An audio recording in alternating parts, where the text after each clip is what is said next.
নমস্কার, কালচারাল টকিজের এক নতুন পর্বে আপনাদের সবাইকে স্বাগত। সম্প্রতি 12 বিশা অন্তরিক্ষ নাট্য একাডেমি প্রযোজিত নাটক জিনতে রেবিন মঞ্চস্থ হল হাওড়া বাণীনিকেতন ইনস্টিটিউট হলে। চলুন দেখে নেওয়া যাক এই নাটকের কিছু ঝলক। নিজের কথা, আরে এই রাজা বাদলের বাচ্চা আমরা, আলী আবু যে নামেই ডাকো, জীবন মানে বেশ বুঝেছি। যতই পয়সা আসুক বিন্দাস থাকো তো। সোনা আমার, জান আমার, আসমানের তারা, এসব কথা ছোট, कुछ काम धंधा कर। বল, কি আছে আমার তুই ছাড়া? মজদুরদের দাবি পূরণ করার জন্য স্ট্রাইক ছাড়া কি আর কোনো রাস্তা নেই। হ্যাঁ, আমার কিছু ভালো লাগছে না। কেন? এই লড়াই কি আমার রক্ত চাই? এবার এমন একটা প্ল্যান করেছি না, লাখ একেবারে ভুলে যাবে। আমার প্ল্যান পিছনে পড়েছে মধ্যে বহুত চড়া গেছিলিস তুই। দূর রেতের মা, ওসব ঘোড়া বড়ের উপর ভরসা করাই মুশকিল। কবে যে ওটা ঠিক মতো দৌড়বে চালু আসতে, কিন্তু এইবার ফুল প্রুফ প্ল্যান। কথাটা পড়ে মিথ্যে নয়, মেয়েটি বেশ দেখতে ভালো করলে দিয়ে দিতে না পারলে বাইকটা একটা হেড হয়ে যাবে। এমনিতে একটা আলী একটা বাক্স আছে, পুরনো জিনিসপত্রের ঠাসা, আমি কখনো খুলে দেখিনি। গিয়ে দেখো তো কি কি আছে ওর মধ্যে। अच्छा, আর ভুল হবে না। मैं आप लोगों का बात समझ ही नहीं पा रहा हूँ। আমরা গরিব মানুষ, আমাদের ছেড়ে দিন। गरीब, हुकुम मेरे आका, दुनिया का सब कीमती चीज मैं आपके लिए ले आऊंगा। कुछ हजम नहीं हुआ। जो भी इस चिराग को घिस के जिनको बाहर निकालेगा, जिन उसका नौकर बन जाएगा। तो जो हुकुम मेरे आका। सच? बेशक, आजमा के तो देखिए। আলী জেনে নে রেসের ঘোড়া নাম কে জিতবে। তাতে কি আর রুটি রুজি মিলবে? তাহলে হলুয়ান নন্দকে খাওয়াবি মান। ছাড়।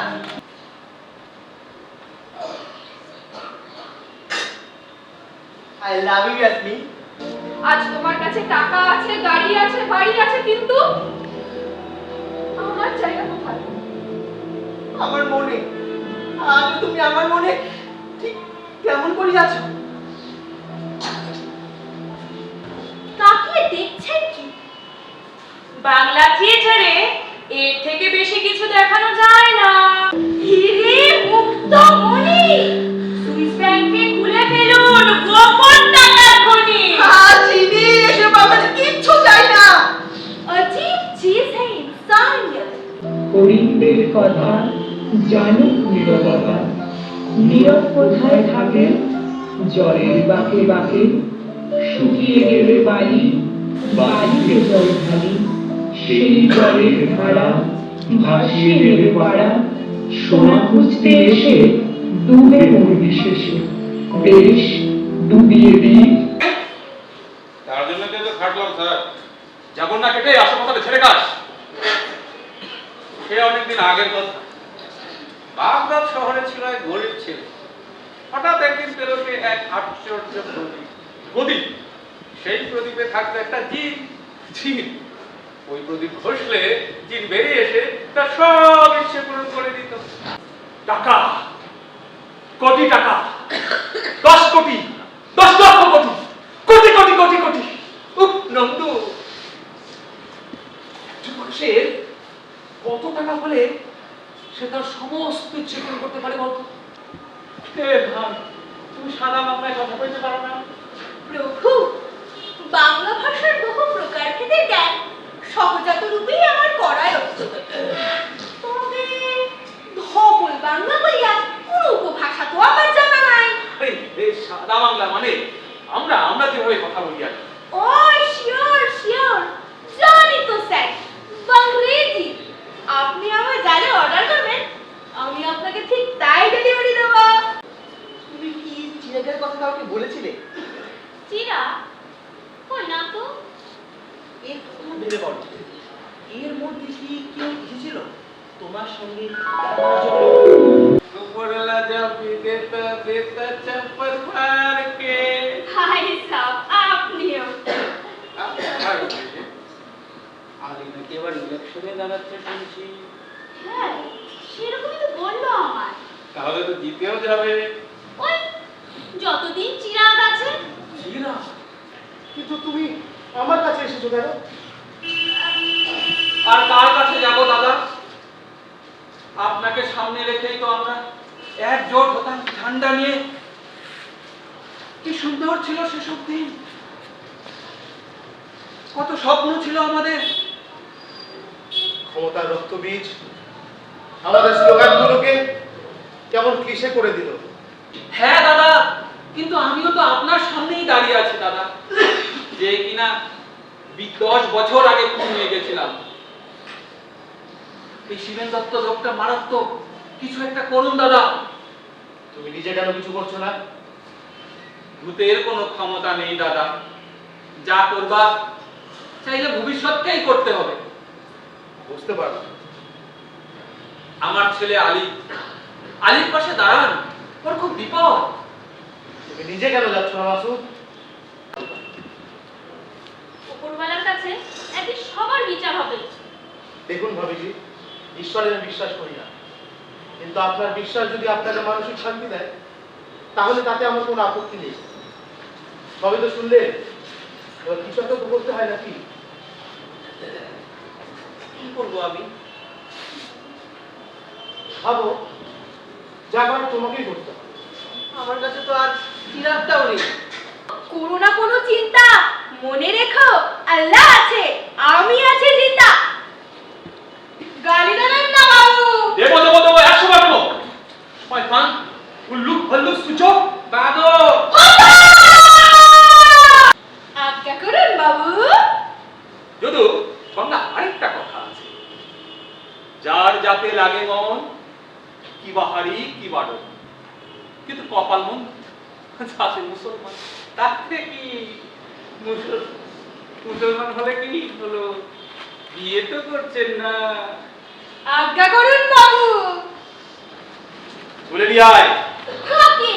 আলিজান ইয়াসমিনা বেগম দা। আমার একটি অসম্পূর্ণ ইচ্ছে আছে। বলো, আমার সেই অসম্পূর্ণ ইচ্ছেটি তুমি পূরণ করবে তো? বলো কি চাও তুমি? তুমি যা চাও আমি তোমাকে তাই এনে দিতে পারি। तुम तो आजादी चाहती थी ना जिनी।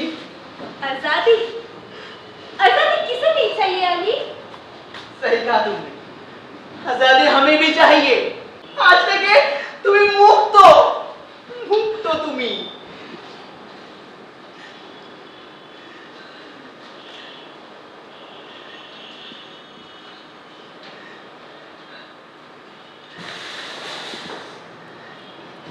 তাহলে আস্তে আস্তে আমি একটু পরিচয় পর্বগুলো করে দিচ্ছি। আমি তরুণ দে, আর আমার সহকর্মীরা যারা রয়েছে, সহনাট্যকর্মীরা বাদিক থেকে। নমস্কার, আমার নাম সৃজা বিশ্বাস। নমস্কার, আমি মৃণাল পণ্ডিত। নমস্কার, আমি পিনাকি সরকার। নমস্কার, আমার নাম ধ্রুবজিৎ কর। নমস্কার, আমার নাম অর্পিতা রয়। নমস্কার, আমার নাম স্নেহা সরকার।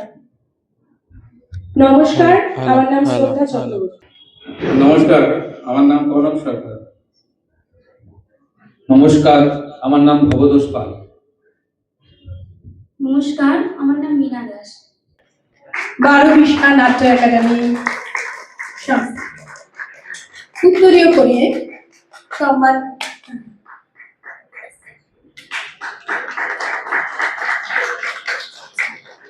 এবং উৎসব স্মারক।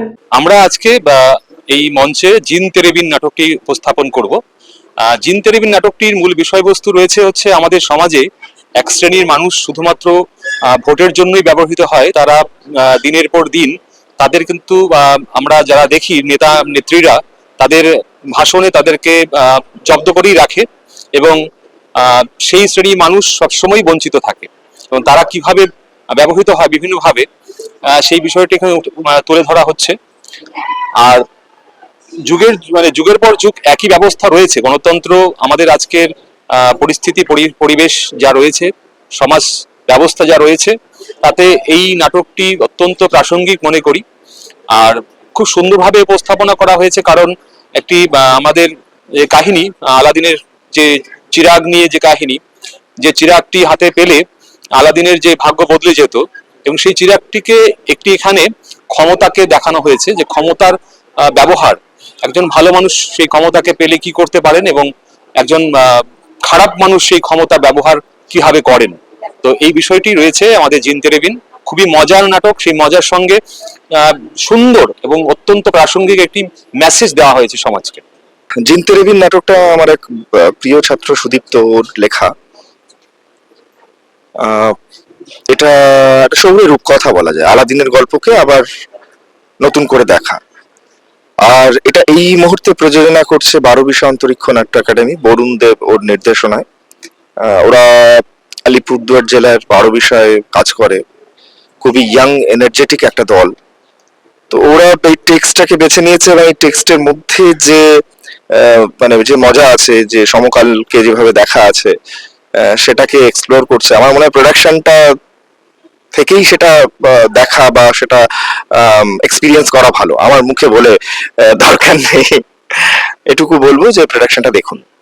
আমি জিন তেরেবিন নাটকটিতে মিউজিক অপারেট করছি, মিউজিক দিয়ে বিভিন্নভাবে এই নাটকটা সাজিয়েছি, এবং সঙ্গে বরেন্দ্র বলে একটা চরিত্র অভিনয় করছি। এই চরিত্রটি একটি প্রতিবাদী চরিত্র, যে কিনা যে আমাদের মূল যে নায়ক, তার বাবা বন্ধু হিসেবে। এবং এই পুরো নাটকটার মধ্যে যে চ্যালেঞ্জগুলো ফেস করতে থাকে, মূল অভিনেতা যখন দিশাহারা হয়ে যায়, সেই জায়গাটায় আমি তাকে হেল্প করি। এটাই আমার চরিত্র। আর এই চরিত্রটা করতে গিয়ে খুব একটা চ্যালেঞ্জিং লাগেনি, কারণ এই চরিত্রের বিভিন্ন এলিমেন্টের সাথে আমি নিজের মধ্যে সেই জিনিসগুলো অলরেডি খুঁজে পেয়েছিলাম, যার জন্য আমার সাজিয়ে গুছিয়ে নিতে একটু সময় লেগেছিল। কিন্তু ব্যাপারটা ততটাও চ্যালেঞ্জিং ছিল না, বেশ আনন্দের সাথে আর কি কাজটি আমি করেছি। যেহেতু এই চরিত্রের সাথে অনেক কিছুতেই আমার মিল খুঁজে পেয়েছি, সেই জন্য মনে হয় এটা করতে গিয়ে আমার আরো ভালো লেগেছে। আমার খুব ভালোই লেগেছে, উপস্থাপনা ভালো হয়েছে, সমস্ত কিছুই ভালো হয়েছে। এটা আমি ফার্স্ট টাইম দেখলাম, so it was very nice and amazing. আর ভীষণ ভালো হয়েছে, ইটস রিয়েলি নাইস, খুবই ভালো। আমি চাই যে আগামীতে আরো ভালো হোক, সবাই ভালো বলুক। ভীষণ ভালো লেগেছে। গতকালও নাটক ছিল, গতকাল এসেছিলাম, ভীষণ খুব সুন্দর, ওটা খুব ভালো আছে। ভালো লেগেছে, মানে আমি খবর পেয়ে এসে নাটক আমার খুবই ভালো লেগেছে। আমার প্রথম দিকে নাটকটা বুঝতে পারছিলাম না, তারপরে যতক্ষণে ভেতরে ঢুকছি, নাটকটার মধ্যে একটা ইনার মিনিং খুঁজে পাচ্ছি। সেই ইনার মিনিংটা আজকের যুগে বিশেষ করে প্রযোজ্য, যে অর্থ দিয়ে শুধু কিছু হয় না। এই ইনার মিনিংটা মানুষের কাছে আজকের দিনে খুব দরকার হয়েছিল। তো সেটাই আমার খুব ভালো লেগেছে। একটা ছোট্ট জিনিস দিয়ে এত বড় একটা জিনিসকে দেখানো আজকের দিনে খুব মানে সময় উপযোগী একটা নাটক। খুব ভালো লেগেছে, আমার খুব ভালো লেগেছে। নাটকটা ভালো লেগেছে। অত উত্তরবঙ্গ থেকে অনেক দূর থেকে এসছেন ছোট ছোট ছেলেমেয়েরা, বেশ ওদের উদ্দীপনা, ওদের উত্তেজনা বেশ ভালো লেগেছে আমার। এবং নাটকটা একটা আমাদের অনেক পুরনো আরব্য রজনী থেকে নেওয়া একটা গল্পকে আমাদের এখনকার সময় যেভাবে মিশিয়েছে, সেটা বেশ উপভোগ হয়ে উঠেছে, ভালো লেগেছে আমার খুব। ভালো কনসেপ্ট, প্রয়োগও ভালো, মোটামুটি অভিনয় টভিনয়গুলো ঠিকই আছে। খুবই ভালো লেগেছে নাটকটা। প্রথমে বুঝতে পারছিলাম না, তারপর আস্তে আস্তে যখন ঢুকলাম, মানে একটু একটু করে ভালোই লাগলো আস্তে আস্তে। খুব ভালো লেগেছে আমাদের খুব ভালো লেগেছে নাটকটা, খুব মজা পেয়েছি। অভিনয় খুব ভালো হয়েছে, মজা পেয়েছি, দেখতে ভালো লাগছে। ভালোই লেগেছে নাটকটা।